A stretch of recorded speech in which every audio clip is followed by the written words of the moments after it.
नमस्कार दोस्तों, आप सभी का स्वागत है। पॉलिटिशियंस ज्योतिष वास्तु एंड ज्योतिष मेरा चैनल का नाम है। कृपया चैनल को सब्सक्राइब अवश्य कर लें। मैं आपको ट्रस्टेड जानकारियाँ आपके कैरियर से संबंधित एवं वास्तु से संबंधित, न्यूमरोलॉजी से संबंधित, आकाशिक रिकॉर्ड से संबंधित ट्रस्टेड जानकारियाँ दूंगा। मैं आपकी कोई क्लासेस नहीं लेने वाला, ना मेरा इंटरेस्ट इसमें है कि आप सारी चीज़ें छोड़ करके ज्योतिष को सीखने चले आएं। ये तो आपकी ज़रूरत आप समझ करके काम करेंगे, लेकिन मुझसे जो भी जानकारी आपको मिलेगी वो 1000% ट्रस्टेड टेस्टेड जानकारी मिलेगी, क्योंकि मैं ज्योतिष के फील्ड की जानकारी तो रखता हूँ, लेकिन मेरी विशेषता गहन रिसर्च में है। उन चीज़ों का वर्तमान समय में क्या एप्लीकेशन हमारे लाइफ में हो रहा है, कितनी चीज़ों की हमें ज़रूरत है, किन चीज़ों की हमें कोई ज़रूरत नहीं है। जैसे मानो कि बहुत सारी ज़रूरतें 10% की होती है, किन्हीं चीज़ों की ज़रूरत उसे 30% की होती है, किसी चीज़ की ज़रूरत उसे 60% की होती है, और कोई सब्जेक्ट ऐसे रहते हैं जिसकी ज़रूरत उसके जीवन में 80%, 85% तक होता है। तो जो सबसे ज़्यादा ज़रूरी चीज़ है, मैं उन बातों पर ज़्यादा फोकस करता हूँ। बाकी है, ज़रूरत हर चीज़ की बनी हुई है, लेकिन सबसे ज़्यादा ज़रूरी क्या है, मैं उन चीज़ों पर ज़्यादा फोकस्ड हूँ। तो वर्तमान समय में दो चीज़ें बहुत महत्वपूर्ण हैं, और यही आपका सब्जेक्ट है, आज का सब्जेक्ट है कि ज्योतिष वास्तु की जो जानकारियां हैं, ज्योतिष वास्तु की जो जानकारियां हैं, उनमें दो तरह के लोग आपको मिलेंगे। एक होंगे वो जो सीख करके केवल उसका एप्लीकेशन कर रहे हैं, और दूसरे होंगे वो जो सीखने के बाद उस पर रिसर्च कर रहे हैं और कुछ नया इन्वेंशन सामने ला रहे हैं। तो दोनों का महत्व है, दोनों की उपयोगिता है, लेकिन कहाँ तक उपयोगिता है ये समझना जरूरी है। दोस्तों, जैसे पिछले वीडियो में मैंने आपसे चर्चा करी कि हमें किसी फील्ड में सफलता के लिए, कैरियर के फील्ड में सफलता के लिए, या हमारा विवाह में कोई प्रॉब्लम आ रहा है, या हमें विवाह करने से डर लग रहा है, ठीक है ना, या हमें ऐसा महसूस हो रहा है कि हम इसमें अनसिक्योर हैं, इसलिए हम इस काम को करना तो चाहते हैं लेकिन डर के मारे नहीं कर पा रहे हैं, तो उसमें आपको प्रोटोकॉल्स फॉलो करने पड़ेंगे। जब आप प्रोटोकॉल्स फॉलो करने लगते हैं तो ये डर ऑटोमेटिक समाप्त हो जाता है। जैसे अभी मैं आप सभी के साथ ये बात शेयर करना चाहता हूँ कि नया जनरेशन मैरिज नहीं करना चाहता है। क्यों नहीं करना चाहता है? ठीक है, तो इसलिए नहीं करना चाहता है कि वो अपने आसपास ऐसी बहुत सारी समस्याओं को देखता है, कानूनी अड़चनों को देखता है, अपने सालों के मेहनत से उसके परिवार द्वारा बनाए हुए प्रॉपर्टीज़ को विवाह के बाद हड़प जाने की परिस्थितियों को देखता है, तो वो विवाह से कतराने लग गया है। और ये परिस्थितियां कैसे उत्पन्न हो जाती, इस पर विचार वो विवाह होने के बाद करता है, जब वो समस्याओं से घिर जाता है। तो हमें उसके प्रोटोकॉल्स को पहले फॉलो करना है। तो हमको अपने अकॉर्डिंग चीज़ें मिलेंगी, हमारे फैमिली के अकॉर्डिंग चीज़ें मिलेंगी, और वो हमारे ग्रोथ का कारण बनेगी।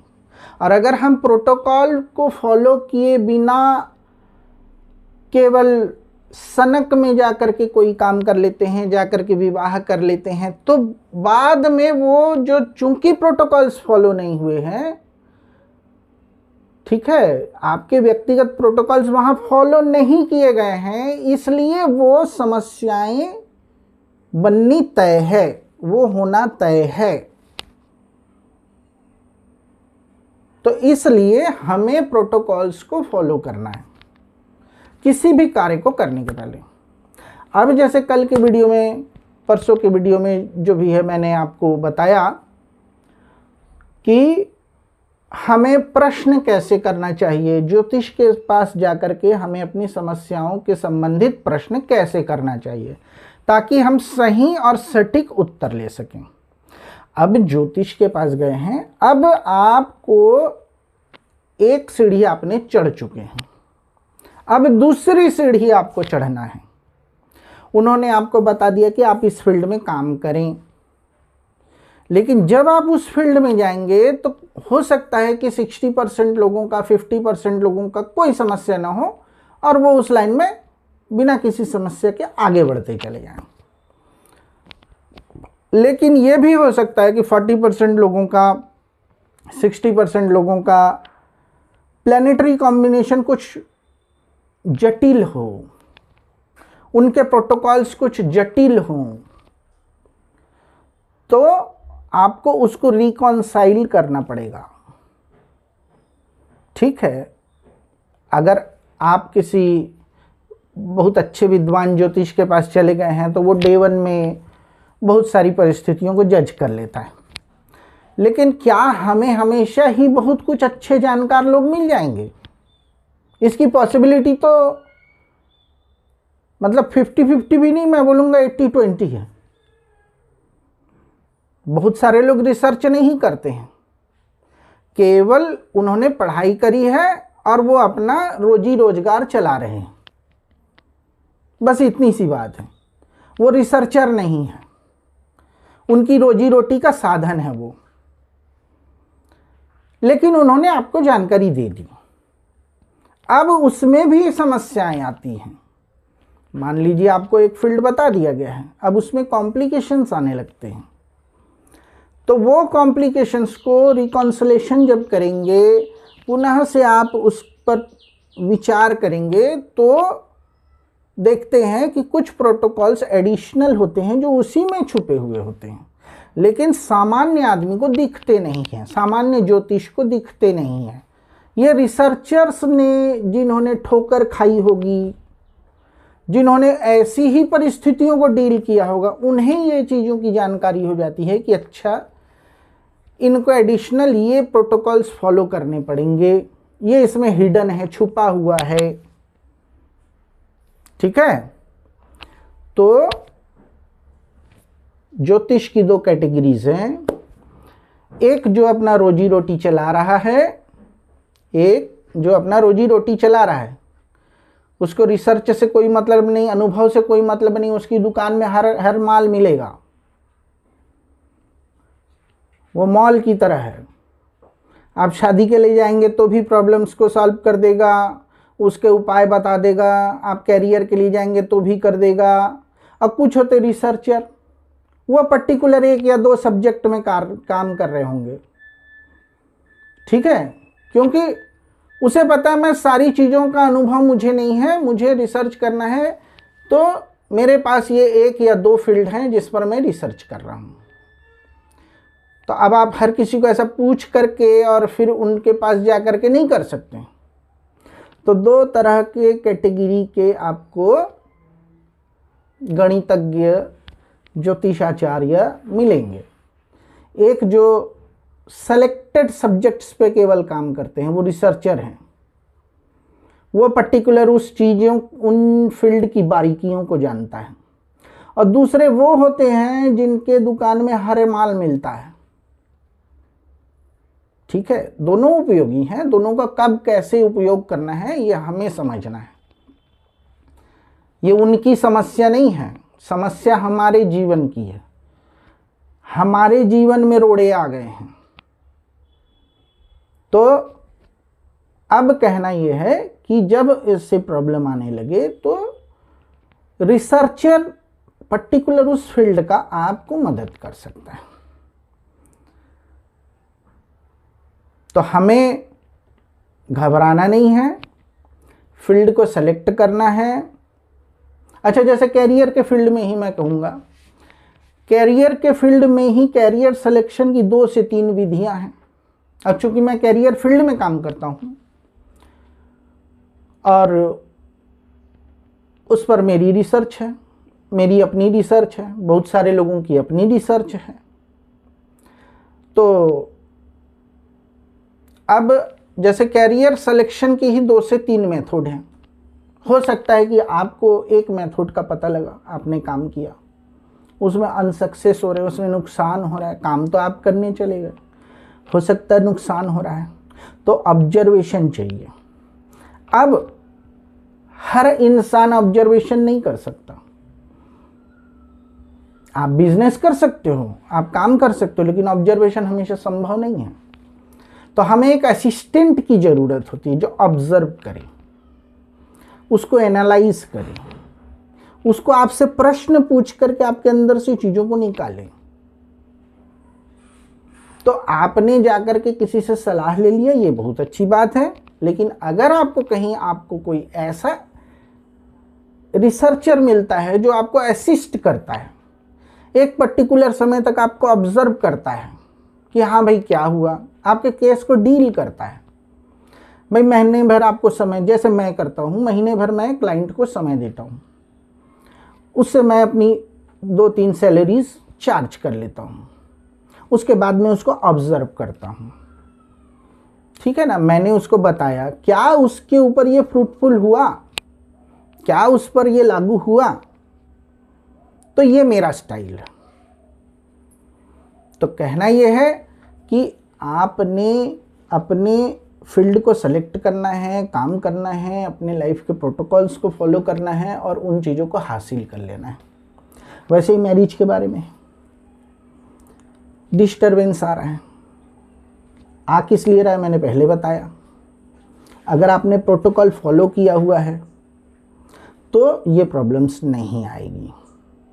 क्यों नहीं आएगी? क्योंकि आपके मैचिंग की चीज़ें आपको मिल चुकी हैं, इसलिए प्रॉब्लम नहीं आएगी। लेकिन कहीं अगर मिसमैच हुआ है, आपने बिना प्रोटोकॉल फॉलो किए चीज़ों को आ गए हैं, आपने अपने साथ जोड़ लिया है, तो रिवर्स प्रोटोकॉल हमेशा काम करेगा। जो प्रोटोकॉल है वो तो है, जो नहीं है वो रिवर्स प्रोटोकॉल है, क्योंकि आपने उसको फॉलो नहीं किया, इसलिए उसका रिवर्स काम करेगा। जैसे समझो, अभी समझने के लिए बता रहा हूं, जैसे हाँ मैंने किया, ये एक्सेप्टेंस हुआ, इसका रिवर्स हुआ कि मैंने नहीं किया को नकार दिया, मैंने किया। तो 2 जवाब एक साथ है, धूप भी है उसके साथ छांव भी है। तो अगर प्रोटोकॉल फॉलो किया तब तो ठीक, अगर प्रोटोकॉल फॉलो नहीं किया तो वो चीज़ें कॉम्प्लिकेशन पैदा कर देती हैं। अब हमको कैसे पता चलेगा? हम उतने सेंसिटिव नहीं हैं, क्योंकि हर आदमी बहुत पढ़ा लिखा है, समाज में ज्ञान अर्जन कर रहा है, सेंसिटिवनेस खत्म हो चुकी है, परिस्थितियां हमारे सामने आती है, लेकिन हम अपने उस परिस्थिति को समझ नहीं पाते हैं, सेंसलेस हो गए हैं। जैसे अक्सर चोट लग जाती है, हमें दर्द हुआ कि नहीं हुआ हमें परवाह नहीं, पता चलता नहीं है, बाद में पता चला कि वहाँ कुछ सूजन आ गई है, डॉक्टर पूछता है क्यों भाई, कहीं चोट लगी थी? तो हमें याद नहीं रहता है, क्योंकि हम सेंसलेस हो गए हैं। तो बहुत सारी चीज़ें आती हैं, प्रोटोकॉल के अनुसार आती हैं, हम उनको हो सकता है नकार देते हैं। हमने नकार दिया, हमारे पास ऑफर आया अकॉर्डिंग प्रोटोकॉल, लेकिन हमने उसको नकार दिया क्योंकि हम सेंसलेस हो गए हैं, सेंसिटिविटी ख़त्म हो गई है, हमने समझ नहीं पाए, हमारा इनर कॉलिंग आया नहीं। क्यों नहीं आया? क्योंकि हमारे ब्रेन में बहुत सारी डेटाज हमने डाल के रखी हैं। तो वो जो इनर कॉलिंग आया भी तो वो डाइल्यूट था, वो उसके नीचे दब गई। कभी कभी होता है कि जब हम किसी को बोलते हैं कि क्या तुमने कभी ऐसा काम किया, तो वो बोलेगा नहीं, काम तो नहीं किया, लेकिन मेरे पास ऑफर आया था, लेकिन मैंने उसको किया नहीं। क्यों नहीं किया? क्योंकि उसके पास एडिशनल दूसरे नॉलेज थे जो उसको ज़्यादा वैल्यूएबल लग रहे थे। तो चीज़ें आई लेकिन एक्सेप्ट नहीं हुआ, चली गई। तो कहना यह है, ये गलतियां नहीं है भाई। हम सरवाइव जिस समय में कर रहे हैं, हम 22वीं सदी में सरवाइव कर रहे हैं, ये तो होना ही है, ये सामान्य बात है। ऐसा नहीं है कि मेरे से ट्रेन छूट गई तो मैं दोबारा किसी ट्रेन में नहीं जा सकता हूँ, जा सकता हूँ, बट ये है कि समय का लॉस हो जाता है। ठीक है ना, ट्रेन तो आएगी, रोज आएगी, लेकिन आपको सोमवार को जाना था, नहीं जा पाए, शनिवार को जाएंगे। लेकिन सोम से शनि में आपका उम्र बढ़ गया ना, आपकी परिस्थितियां बदल गई ना। सोमवार को जाते तो आपको 3 वर्किंग डे मिलते, सैटरडे को गए तो 2 ऑफ डे मिला, उसके बाद वर्किंग डे मिलेगा। तो टाइम लॉस हो गया, पैसे का लॉस हो गया, 2 दिन आपको होटल में रुकना पड़ा। जो काम आपको मंडे को जाते तो ट्यूसडे वेडनेसडे तक वापस आ जाते अपना काम ख़त्म करके। आपको एक भी दिन होटल में रुकना नहीं पड़ता, एक्सपेंस नहीं करना पड़ता। लेकिन अब परिस्थिति ऐसी बन गई कि बीच में 2 ऑफ डे पड़ गया, आपको करना पड़ेगा।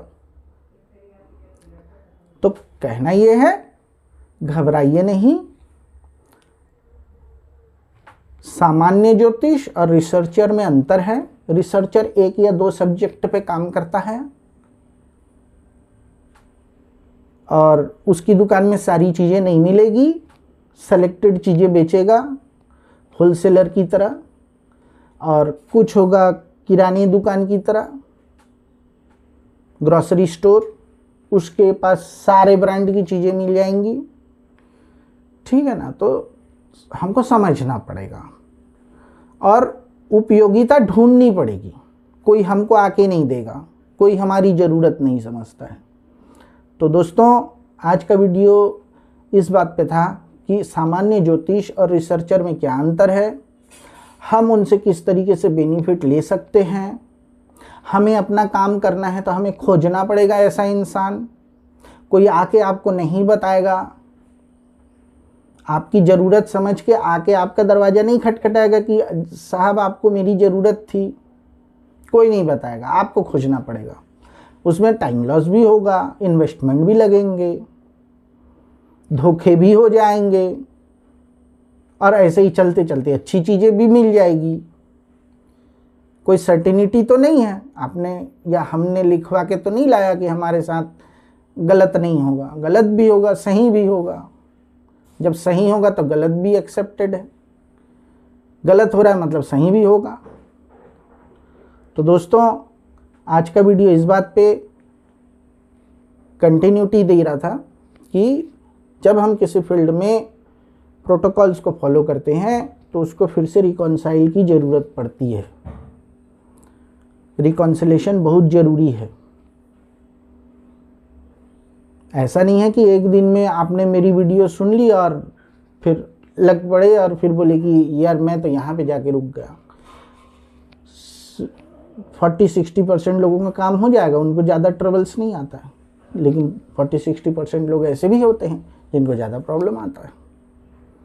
उसमें से भी निकलने का रास्ता आपके ही जन्म कुंडली में लिखा हुआ है। धन्यवाद दोस्तों। जय श्री राम, भारत माता की जय।